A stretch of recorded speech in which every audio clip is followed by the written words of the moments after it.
today. The first is I'll talk about Macanudo Mao. So a little bit of history on Macanudo Mao. For the past 3 years, we've introduced something called Macanudo Estate Reserve, and really the premise behind that was for us to use unique tobaccos, and specifically the last 2 years utilizing Jamaican tobacco to harken back to the roots of Macanudo from our Temple Hall facility. This year we took a little different spin, and we really focused on the seed.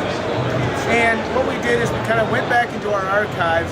A lot of times people talk about the vast library of tobacco that General Cigar has. And we also have a vast library of seeds. And so for this project, we're utilizing original seeds from the 1960s. And we're combining that with a process that we refer to as accelerated regeneration. Now, it sounds like a fancy term, but really, simply put, what it does is it allows us to take advantage of complementary growing seasons, both in the Connecticut River Valley as well as in the Dominican Republic, specifically the Mao region. And there's a number of reasons why we selected those regions, but the two most important is climate as well as soil conditions. And they provide complementary aspects to be able to deliver the type of tobacco that we're looking for. So how does it work? Well, what we do is we take the seeds from 1960 and we plant them in an experimental plot in the Connecticut River Valley. We go ahead and harvest that product and select really just the best and brightest of that product.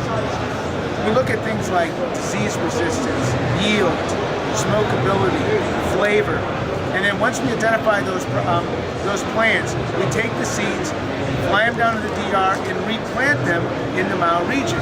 Now what that does is it allows us to naturally select certain characteristics that we want.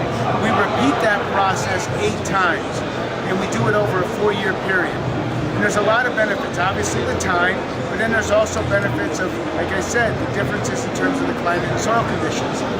That tobacco, after that 4-year period, becomes the foundation for the filler that we have in this product. We then add some Nicaraguan as well as Colombian tobacco, which in itself is very unique to Macanudo. But what it does is the Nicaraguan tobacco provides some strength, and then the Colombian tobacco adds some sweetness, which rounds out the flavor profile. Now, what we were trying to do is go for a kind of a medium-bodied smoke with Macanudo Mao, but at the same time, we want to make sure that we deliver the consistent smoke that people expect from a Macanudo. So we kind of want different, but at the same time, the same. Once we have that, we go ahead and bind it up with a San Andreas binder from Mexico, and then finish it off with a U.S. Connecticut shade.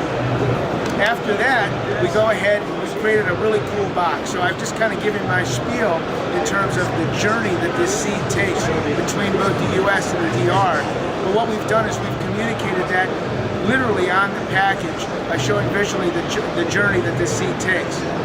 Because of, as I mentioned, kind of this natural selection process, it's really kind of like a funnel because we're really only trying to identify the best tobacco. As a result, it's very limited. So we only have 3 front marks of only 1,800 boxes per front mark. 5x50, 7x50, and a 6x57. Price points are $16, $17, and $18 on each one of those. Each box is signed, dated, as well as numbered by the folks down in the factory. And we launched this on September 20th of 2016. And again, I'm very excited about this offering this year, and I think if you have tried our Macanudo Estate Reserve in the past, you're going to love it. And if you haven't, you're certainly going to be surprised. So check it out. Thank you.